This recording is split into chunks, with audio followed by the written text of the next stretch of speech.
Bom dia aos irmãos e a paz do Senhor Jesus. Amém.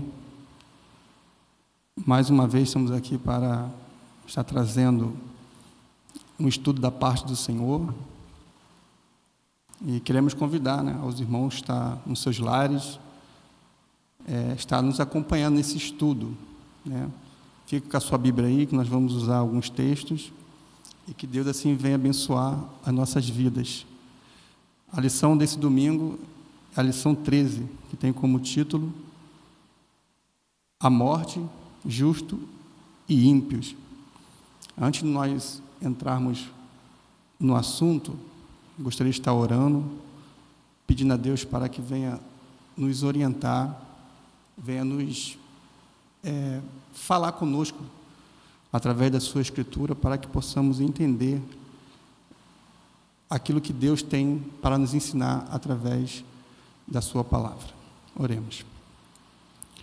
Santo Deus, eterno Pai, nesta hora, Senhor, quero te agradecer por essa oportunidade e peço ao Senhor que o Senhor tome, ó Deus, a minha vida nas tuas mãos, para que a tua palavra, Senhor, ela venha entrar nos corações, entrar nos lares, que esse estudo de hoje, Senhor, possa tirar dúvidas, porque é um tema que, para muitos, ó Deus, causa polêmica, para muitos, Senhor, é um tema que as pessoas não entendem o que a tua palavra diz a respeito, principalmente da morte, mas que o Senhor venha nos tomar nessa manhã e abençoar nossas vidas, para que as dúvidas venham ser esclarecidas, não através do irmão Marcelo, mas sim através da tua palavra.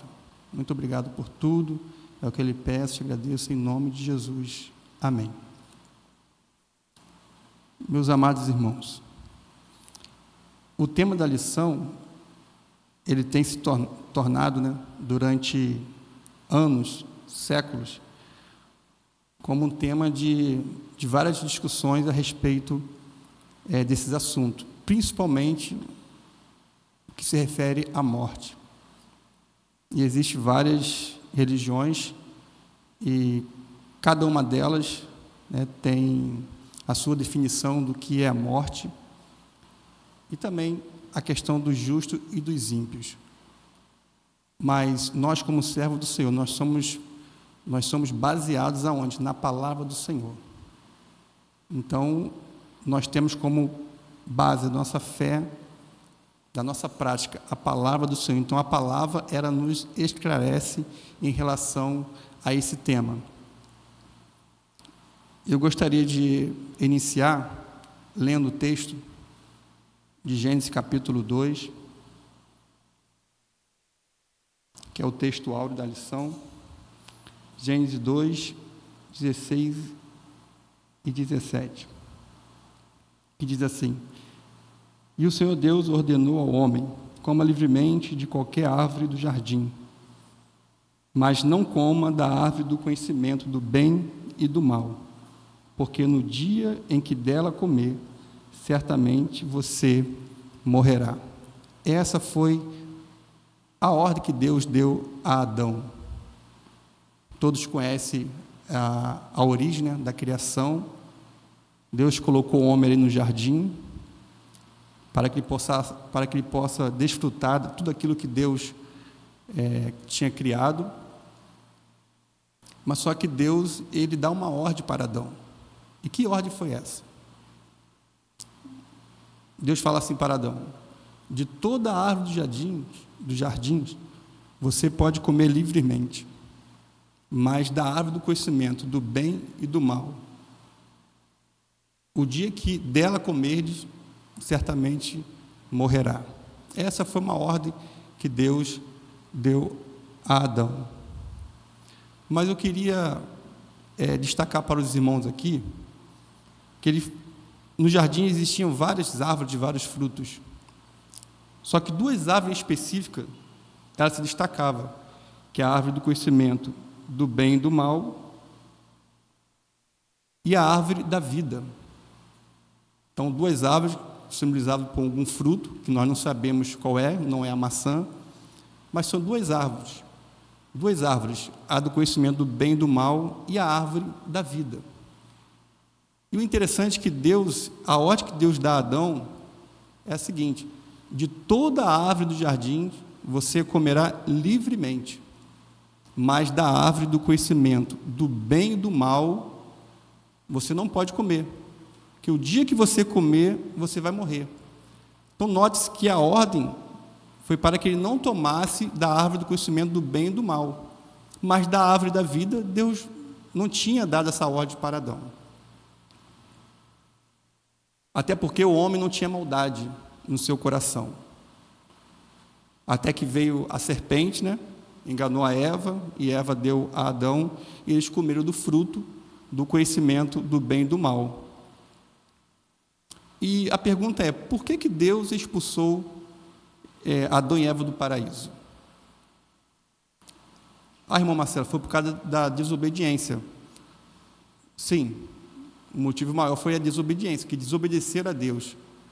Só que a própria palavra, ela nos explica o porquê que Deus, ele expulsou Adão e Eva do paraíso. Porque agora a maldade entrou, agora o pecado entrou, e com ele, automaticamente, o quê? Agora a morte. Eles iriam morrer. Deus o criou para viver eternamente, desfrutar daquilo que Deus tinha para cada um deles. Mas pela desobediência, agora eles iriam morrer. E em Gênesis 3, 22, está a resposta por que Deus ele retira, né, expulsa Adão e Eva do paraíso.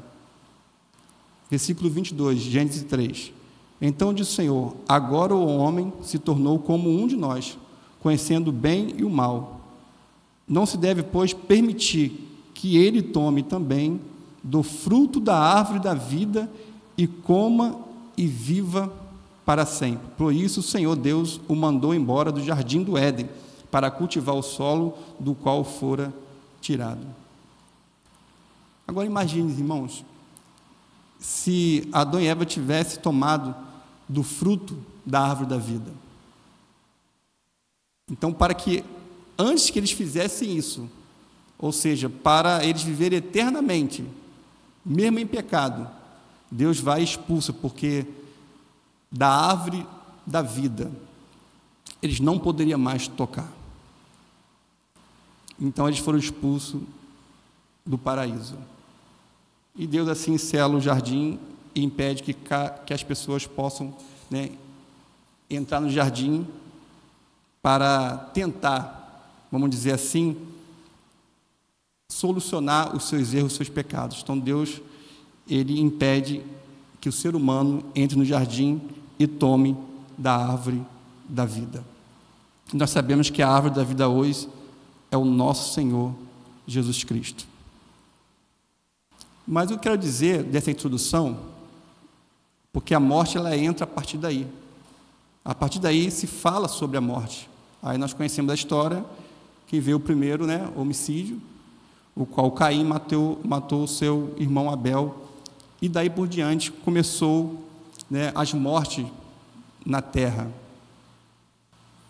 Povos contra povos, irmão contra irmãos, enfim, o ódio tinha tomado conta do coração do ser humano, e a partir daí começa a surgir centenas e centenas de mortes. Mas como eu falei, a morte é um mistério. A morte tem sido tema de debate entre várias religiões. E, né, tem algumas que creem numa reencarnação, tem algumas que creem no purgatório, tem algumas que creem que a morte será aniquilada, ou seja, que a morte será aniquilada, que a alma será aniquilada, né? Deixar bem essa correção aqui, que a alma será aniquilada. E em relação aos demais, né, quando vem a morte, né, aqui eu já adiantei a questão da alma, é quando você morre e o que segue para o juízo é o quê? É a sua alma. Então nós temos duas visões, são os tricotomistas, que eu queria focar aqui nesse assunto, tricotomista e os dicotomistas. O que é tricotomista, irmão Marcelo? Tricotomista é aquele que crê, né, que o homem é composto de 3 elementos: corpo, alma e espírito. E o dicotomista que o homem é criado, né, do corpo e da alma. Ou seja, eles creem que a alma e o espírito, né, se tornam um só. Eu sou tricotomista, né? Eu creio que o corpo, como diz lá em Eclesiastes capítulo 2, né, que o pó volta à terra, de onde veio, né, e o espírito volta a Deus que o deu. Então, o espírito que eu creio, que nós cremos, esse espírito aqui é o fôlego de vida de cada ser vivo.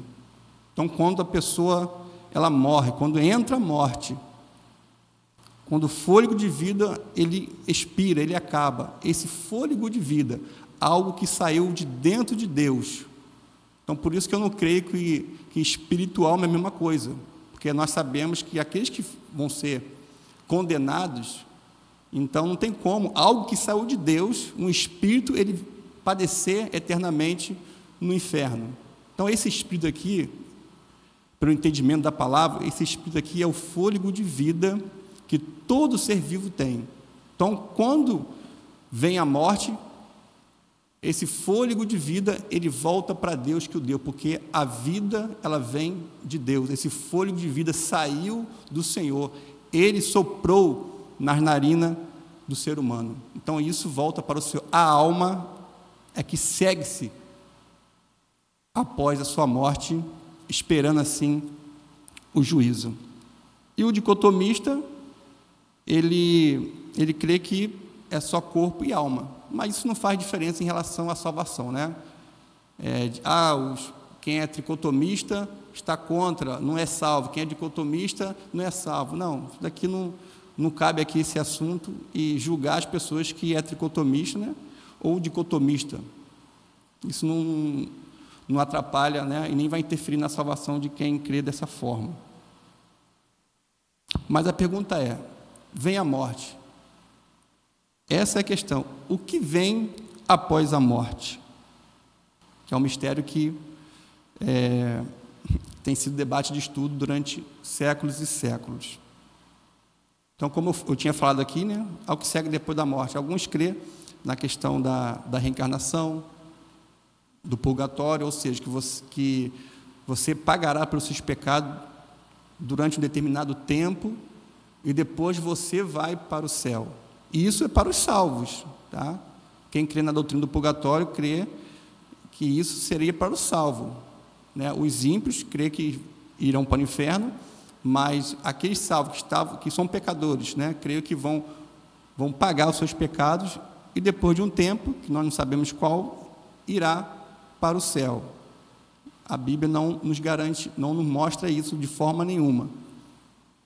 A Bíblia nos fala em Hebreus 9, 27, é um texto bem enfático, que não temos dúvida: ao homem está ordenado morrer uma só vez, o que segue-se depois da morte é o juízo.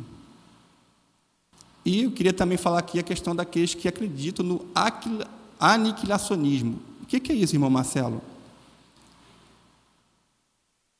Nós acreditamos que a alma ela vai viver eternamente. Uns para a salvação eterna, como diz lá em Daniel capítulo 12, e outros para a condenação eterna e desprezo eterno. Então a alma ela viverá eternamente. Aqueles que estavam com Cristo viverá com Cristo eternamente, desfrutando daquilo que Deus criou desde a fundação do mundo. Os demais seguirão para o desprezo e a condenação eterna. Mas a dúvida que muitos têm é exatamente em relação a isso. Irmão Marcelo, quando nós morremos, quando vem a morte, nós vamos imediatamente para o paraíso, ou nós vamos estar no sono da alma? Irmão, não existe sono da alma. a Bíblia não fala sobre isso. Quando a Bíblia fala aqueles que dormem no Senhor, está se referindo àqueles que partiram no Senhor, estão descansando no Senhor, no gozo eterno, na glória eterna. Não tem a questão de a pessoa morrer e ficar dormindo. E os que pregam isso, a questão do sono da alma, e aqueles do aniquilacionismo também, eles creem que a pessoa, quando morre, ela, tanto ímpio quanto os incrédulos, né, tanto ímpio quanto os salvos, eles morrem, eles estão dormindo, esperando o juízo final. Não é isso que a palavra diz. Nós temos vários textos que explicam exatamente qual é a verdade. Quando alguém morre, a sua alma vai diretamente para o Pai. E aqueles que morreram sem Cristo, as suas almas vão perecer no inferno. O texto que nós temos como base, né, um dos textos que nós temos como base, e só voltar aqui também, irmão, a questão do aniquilacionista, só para explicar, eles creem que no juízo final, as pessoas serão lançadas no lago de fogo, ficarão no tormento durante um tempo e depois a sua alma será eliminada, será extinguida, desaparecerá. Então, é como se fosse um sofrimento provisório. Então, a questão da doutrina do aniquilacionismo, elas pregam sobre isso. Isso é muito perigoso. Eu queria aqui falar um pouco sobre isso, porque isso é muito perigoso quando nós pregamos a esse respeito. Porque, irmãos, hoje nós pregamos sobre a condenação eterna, sobre o sofrimento eterno. E muitas pessoas, mesmo assim, continuam virando, né, os seus rostos para o Senhor, continuam negando o Senhor, continuam caindo na sua iniquidade, nos seus pecados. Isso nós pregando sobre o sofrimento eterno. Imagine se eu começar a pregar que o sofrimento não será eterno, que vai chegar um determinado momento aonde a sua alma ela deixará de sofrer, você não existirá mais. Ou seja, é como se eu estivesse incentivando aqueles homens incrédulos, abomináveis, pessoas irreconciliáveis, a cometer mais e mais delitos, mais e mais pecados. Porque existem pessoas, irmãos, que infelizmente são pessoas irreconciliáveis. Deus o entregou aos seus próprios pecados. Então, essa questão da doutrina do aniquilacionismo é muito perigoso. Mas o que nós cremos é que a alma, ela sofrerá. Não, nós não pregamos isso com alegria, né, com gozo, nada disso. Nós pregamos isso com tristeza. Porque o sofrimento, ele será eterno. E a parábola do rico e Lázaro nos mostra exatamente sobre isso. Aqui, o autor aqui nos fala sobre isso. E todo mundo conhece a parábola do rico e Lázaro. Havia 2 homens, lá em Lucas capítulo 16, havia 2 homens, e eles morreram. Um vivia, né, do bom e do melhor, era rico. O outro, né, estava mendigando sempre ali na porta do rico, com feridas. A Bíblia diz que os cães vinham lamber as suas feridas. Só que chegou um momento, né, como de todo ser humano, que um dia a morte vem. E um vai para o seio de Abraão, aqui simboliza o céu, o paraíso. E o outro vai para o Hades. Eu queria também falar um pouco com os irmãos a respeito disso. Então, nós temos o Hades, que vem da origem grega, né? Da palavra grega, né? Que é o Hades, porque o Sheol, que também é a mesma coisa que Hades, ele vem, né, da origem hebraica, mas tem o mesmo sentido, né? O Hades é a origem grega, que significa mundo dos mortos. O Sheol, né, é de origem hebraica e significa insondável, lugar profundo. Ou seja, é o mesmo lugar, é a mesma coisa. Então, Hades, inferno, então simboliza sempre um lugar de sofrimento. Sheol, um lugar de punição o quê? Temporária não, de punição eterna.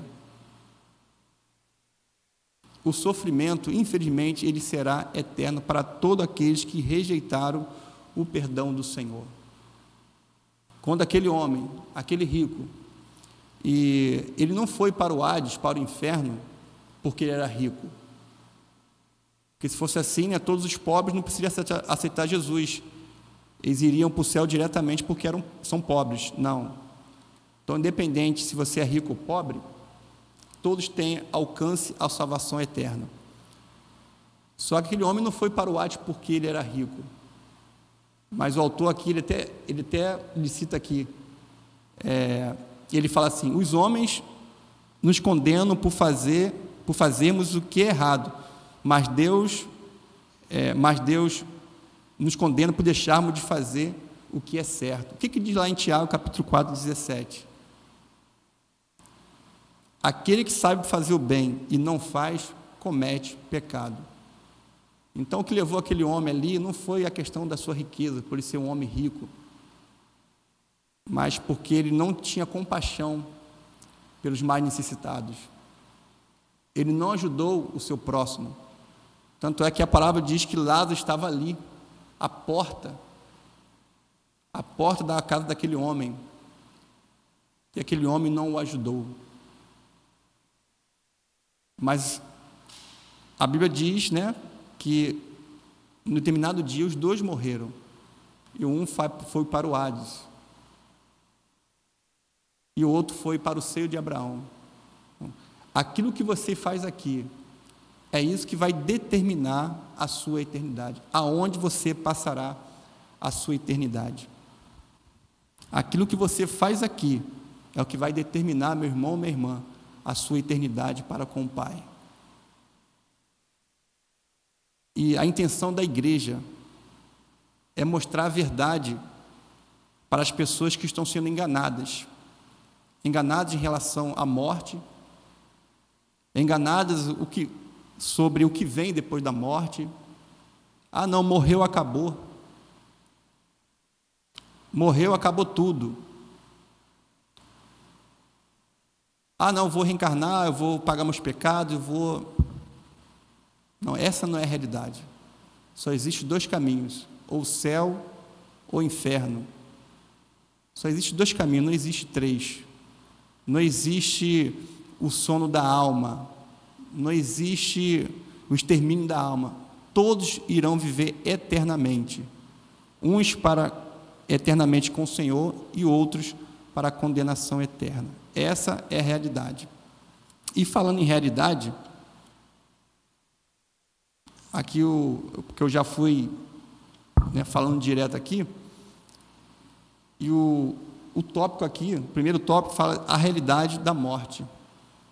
Irmãos, a morte é a realidade, é uma realidade que não tem como o ser humano fugir. A única coisa que você sabe quando você nasce é que você vai morrer. Então, a morte, ela é inevitável. Isso se Jesus não voltar, né, antes da nossa morte. E aqui o autor ele fala assim: todos os homens são marcados pela finitude, uma vez que, em consequência do pecado, a morte se estende a todos. Romanos 5,12. A palavra de Deus assegura a continuidade da consciência e da identidade pessoais após a morte, bem como a necessidade de todos os homens aceitarem a graça de Deus em Cristo enquanto estão neste mundo. Olha interessante o que o autor fala aqui. Fala a questão da consciência. Bom, Deus seria injusto se condenasse alguém e apagasse a memória dela, a consciência dela. Todas aquelas pessoas que partiram sem Cristo, elas sabem por que estão ali. Elas sabem o que fizeram. Então, a memória, a sua consciência, vai estar tudo aguçado. E o pior, né? Você tem um corpo corruptível, onde esse corpo você vai sentir dores para todo sempre. Essa é uma realidade, meu irmão, minha irmã. Você que talvez não teve encontro com Cristo ainda, está vendo essa live.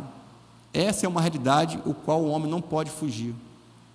Então, ainda há tempo, enquanto estiver vida, enquanto o Espírito, o fôlego de vida estiver dentro de nós, existe a oportunidade de nós aceitarmos, nos arrependermos e morarmos para todo sempre com o Senhor. Deus te criou para que você pudesse viver eternamente com Ele. Fez isso lá no Éden. O plano, né, ali que Deus tinha para o homem, ele não foi adiante por causa do pecado, mas veio Jesus e morreu na cruz, sem pecado, e nos deu o direito de herdar a salvação, a comunhão para com o Pai. E o texto de Lázaro, do rico e Lázaro, da parábola do rico e Lázaro, nos mostra isso, porque aquele rico lá no Hades, ele lembrou, olha só que interessante, alguém que estava no Hades, no sofrimento, ele lembrou, teve um sentimento, vamos dizer assim, de compaixão pelos seus familiares. Ele fala: Pai Abraão, manda que Lázaro vai até lá e pregue para os meus irmãos, para que eles não possam vir para esse lugar de sofrimento. Aí Pai Abraão, ali, que simboliza o próprio Deus, eles têm Moisés e os profetas. E se eles não acreditarem naqueles que estão vivos, quanto mais vai acreditar em alguém que morreu e voltou para falar com ele. Então, os sentimentos, a memória daquele homem estava aguçada, e ele pensou na sua família. Olha, triste é você estar eternamente condenado e você começar a lembrar das oportunidades que você teve, mas que você deixou escapar das suas mãos. Vai ser triste, porque, como eu falei, Deus seria injusto condenar alguém e a pessoa está lá no sofrimento eterno e sem saber o porquê que ela está ali. Eu estou aqui sofrendo, mas por quê? O que eu fiz? Então, a memória, a sua consciência, ela vai lhe mostrar o porquê que você está ali. Olha, irmãos, o tempo voa e às vezes a gente vai falando e a gente não sai desse ponto aqui, mas nós vamos estar adiantando aqui para tentar falar dos pontos o mais rápido possível. A realidade da morte. E quando se fala morte, eu queria aqui falar um ponto. Quando se fala morte, o autor aqui não falou, mas a gente fala sobre ressurreição. Quando fala morte, fala sobre ressurreição. E nós temos no Velho Testamento 3 casos de ressurreição. Interessante, né? Alguém que morreu, o fôlego de vida, ele saiu, né? Deixou de estar naquele corpo ali, naquela matéria, e o fôlego de vida saiu e voltou para o Senhor. Só que o poder de Deus é poderoso, Deus, ele é tremendo, ele é o dono da vida, é ele que criou o fôlego de vida. E nós temos casos de ressurreição no Velho Testamento 3, que foi o caso ali do filho da viúva de Sarepta, da Sunamita, e o caso ali de Eliseu, quando jogaram um homem na cova de Eliseu, e simplesmente aquele corpo bateu nos ossos de Eliseu e reviveu. E no Novo Testamento temos vários casos de ressurreição, mas não podemos deixar de falar sobre a ressurreição de Jesus. Não precisou alguém ir ali na sepultura e chamar Jesus. Não precisou alguém chegar ali e clamar a Deus para que Jesus viesse a ressuscitar, não, porque Ele é o próprio autor da vida. Jesus é o autor da vida. Ele próprio ressuscita. Ele tem o poder de dar e tirar o fôlego de vida. Esse nosso Deus, Ele é tremendo, irmãos. Ele é tremendo. E a ressurreição de Cristo, ela é incomparável com todas as demais, porque eles voltaram a morrer, porque foram pecadores. Mas pelo poder de Deus, quando Deus dá a ordem, o Espírito do fôlego de vida, ele volta e a pessoa revive. Mas voltaram a morrer, porque eram pecadores. Agora o nosso Senhor, que não pecou, ele morreu, mas ele ressuscitou para todos sempre, porque ele é santo, ele é digno, ele é o Cordeiro, e que não falhou na sua missão em salvar nós pecadores.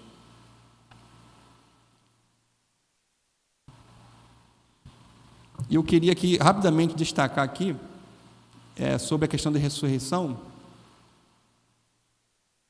E eu queria só citar aqui rapidamente a questão de Abraão, irmãos.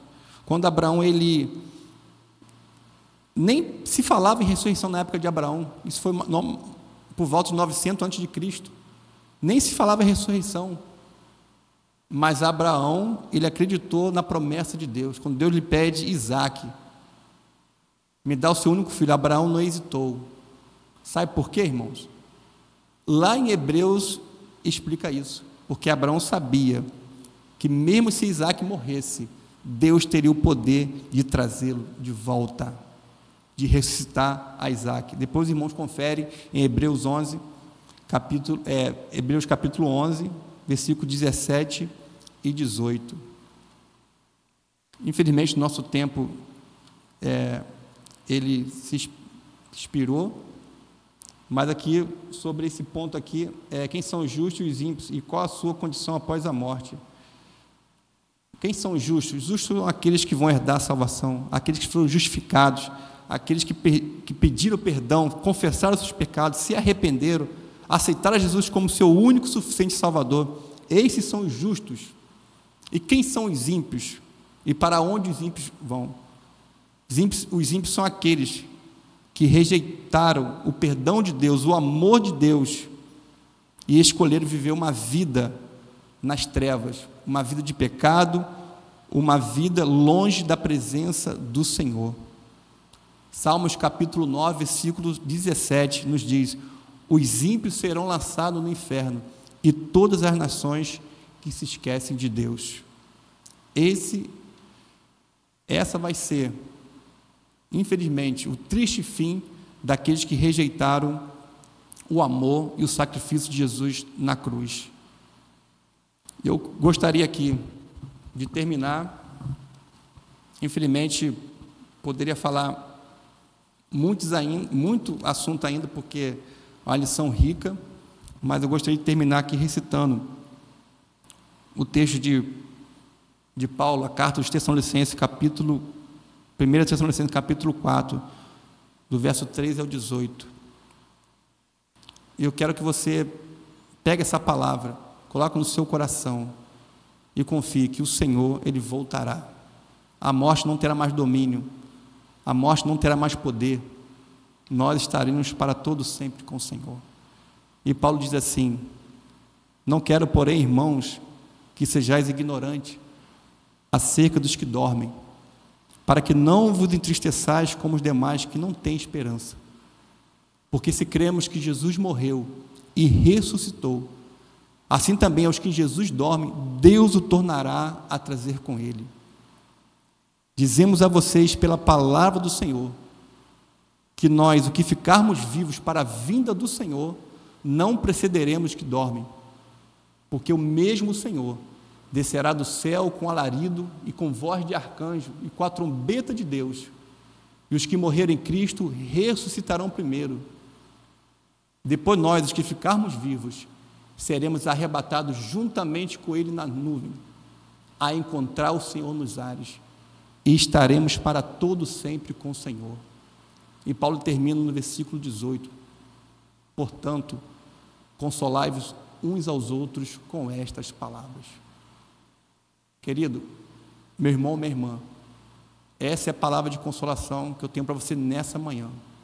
O Senhor voltará para buscar a cada um de nós para todo sempre. Que Deus assim abençoe a vida dos irmãos e nos dê um domingo abençoado na presença do Senhor. Amém.